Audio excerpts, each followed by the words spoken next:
Hello everyone, my name is Rizky Yanuar Irawan, but you can call me Rizky. I was born in Bandung on January 20 on 2007, and I am currently a student at Polytechnic Negeri Bandung, majoring in Diplomatry of Informatics Engineering. In my studies, I focus on developing my skills in web development and full stack development because I am passionate about creating digital solutions that are both functional and user-friendly.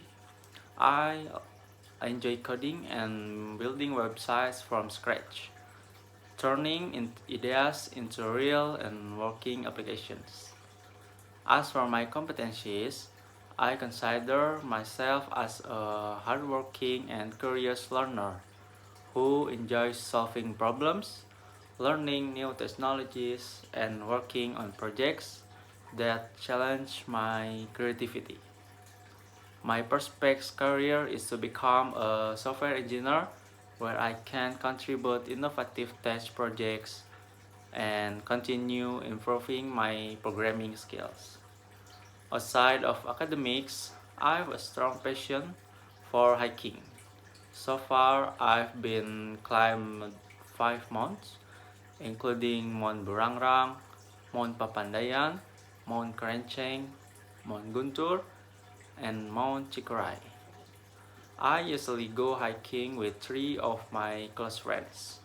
For me, hiking is not only about reaching the top, but also about learning patience, teamwork, and appreciation for nature. In my free time, I also enjoy exploring new technologies, watching tech tutorials, and spending time with my family. To sum up, I am a passionate, adventurous, and dedicated person who always grow both in technology and life experience. One of my biggest motivation in life is the belief that every small step counts. Whether it's learning one new command in a programming language or pushing myself to take one more step while hiking.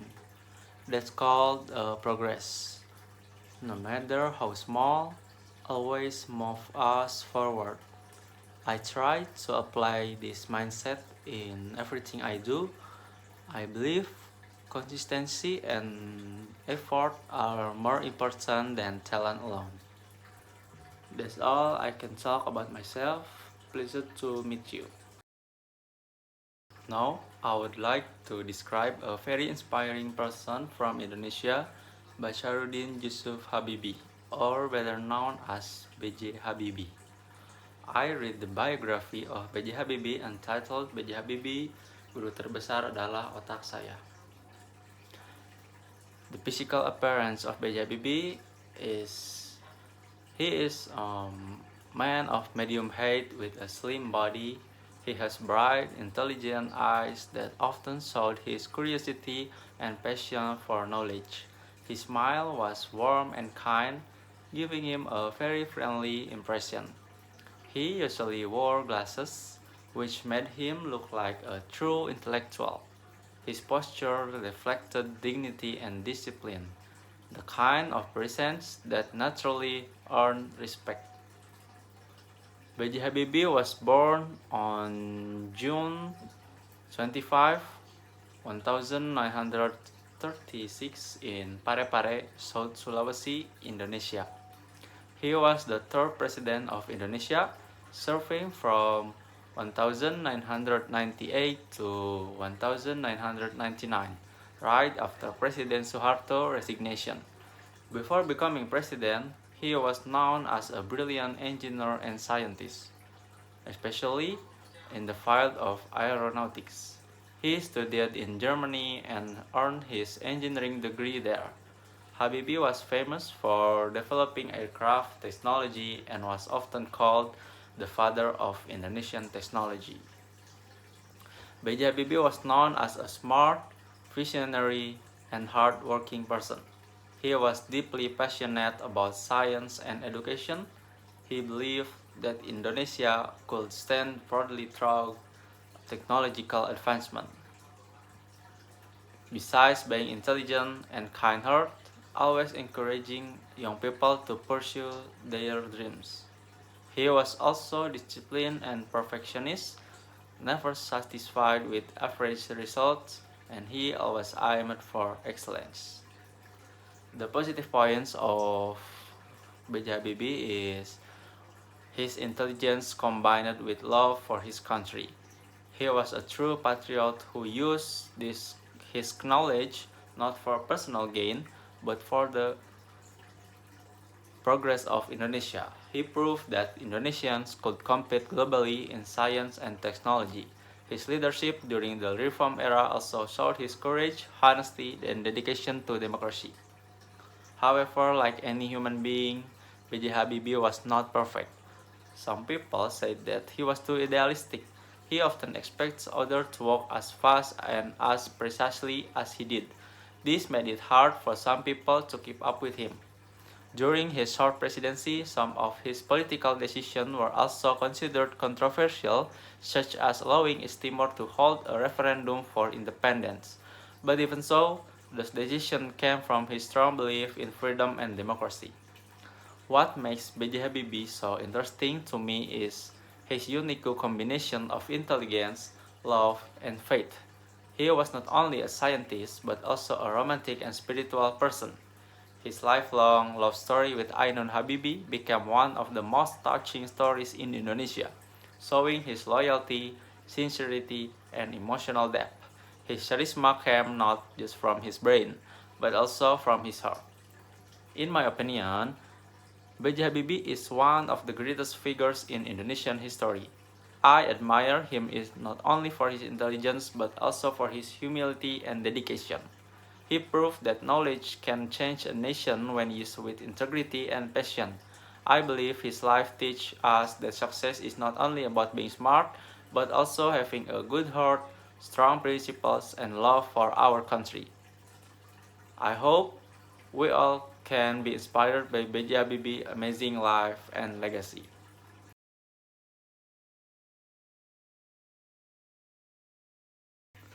The object that I would like to describe is my smartphone, the Infinix Note 12i 2022 model with 6 plus 5 gigabytes of RAM and 128 gigabytes of internal storage in a beautiful silver white color.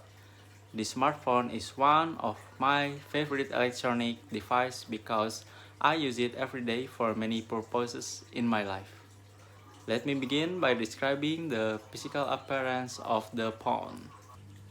It has a slim and lightweight body, around 7.8 millimeters thick and weighing about 188 grams.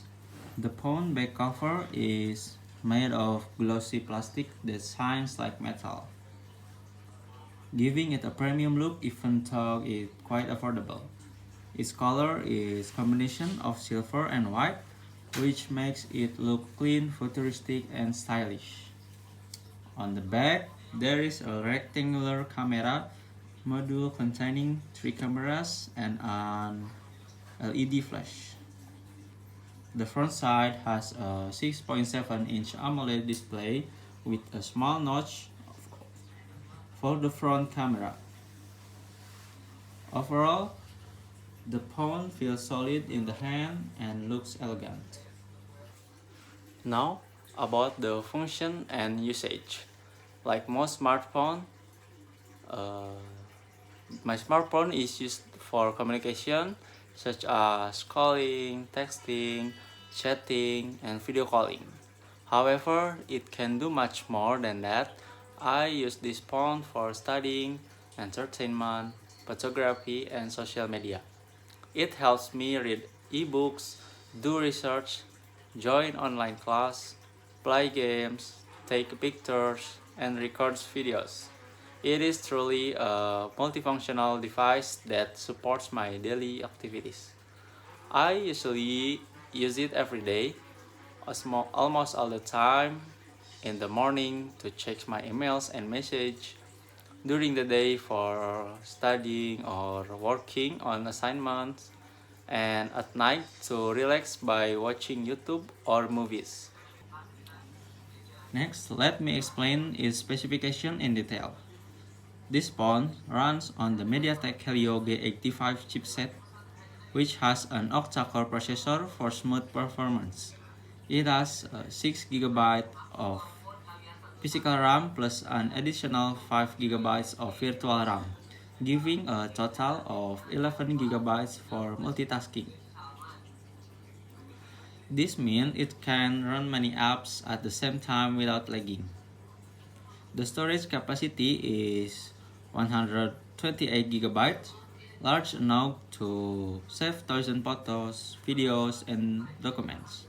If more space is needed, it also supports a micro SD card. For cameras, this phone has a triple rear camera setup with a 50 megapixel main camera, a 2 megapixel depth camera, and a key VGA sensor. The front camera is 8 megapixel, perfect for selfies and video calls. Both cameras can record high quality videos up to 1440 resolution. The images are clear and bright, especially in daylight. In terms of battery life, this phone has a larger 5000 mAh battery that can last for a full day of active use. It also supports 33-watt fast charging, allowing the phone to recharge quickly in about 1 hour.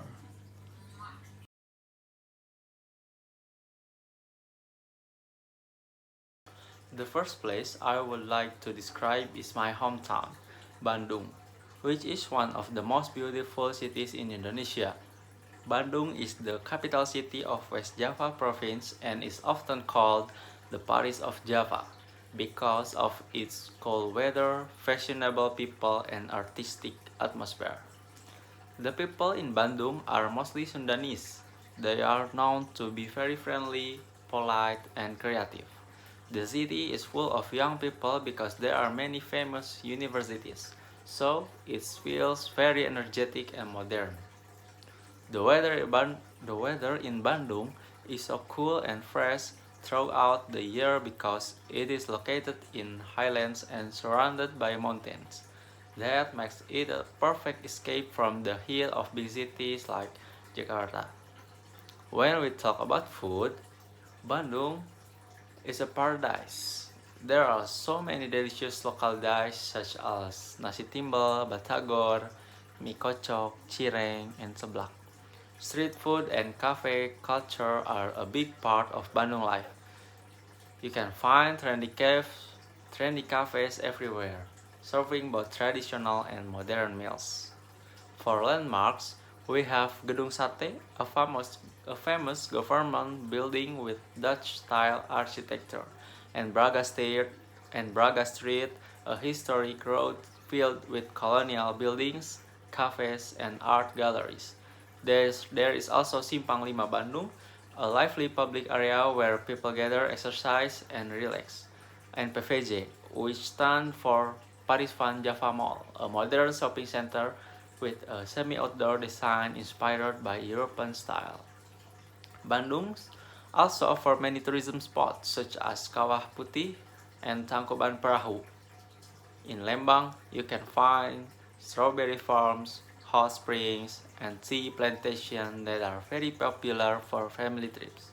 The atmosphere of Bandung is creative, lively, and refreshing.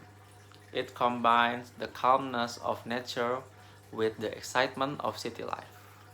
For transportation, Bandung has public minibus called angkot, taxis, and online transportation. It is also connected to Jakarta by train or highway, which takes around 2 to 3 hours. Geographically, Bandung lies in valley surrounded by mountains, which is why it always feels cool and green. The second place I would like to describe is Switzerland or Swiss. the country I dream of working in someday, especially as a software engineer. Switzerland is famous for its high quality of life, peaceful environment, and advanced technology industry. The people in Switzerland are known to be disciplined, punctual, and hardworking. They respect privacy, value precision, and appreciate innovation, all qualities that are very important in the technology field. The weather in Switzerland is mild in summer and snowy in winter. The changing season make the scenery beautiful all year round, from green valleys to snowy mountains. In terms of food, Switzerland is known for its delicious Swiss chocolate, cheese fondue, and rosti. The food is simple but rich in taste, often enjoyed while admiring the country's beautiful nature. Some of the famous landmarks include the Matterhorn mountain, Lake Geneva, Chateau de Chillon, and the old city of Zurich. The tourism spots are breathtaking. Visitors can ski in Zermatt, explore Lucerne, or enjoy train rides across the Alps. The atmosphere of Switzerland is peaceful, clean, and safe. Everything feels organized, from transportation to public service. To public service. The transportation system is one of the best in the world, with very punctual trains and trams connecting all cities efficiently. Geographically, Switzerland is a landlocked country surrounded by mountains and lakes, which make it perfect for nature lovers to get there from Indonesia. Now, let me explain why I want to work in Switzerland. As a future software engineer, Switzerland is one of the best countries for a career in technology. The country is home to global tech companies, research centers, and startups that focus on innovation, artificial intelligence, and data security. The average salary for software engineers in Switzerland is among the highest in the world, and the working environment supports a great work-life balance. Moreover, the country offers strong labor rights, modern infrastructure, and a safe, multicultural society. Working in Switzerland will give me the opportunity to grow professionally while living in a place that values precision, quality, and innovation, the same qualities needed in software engineering.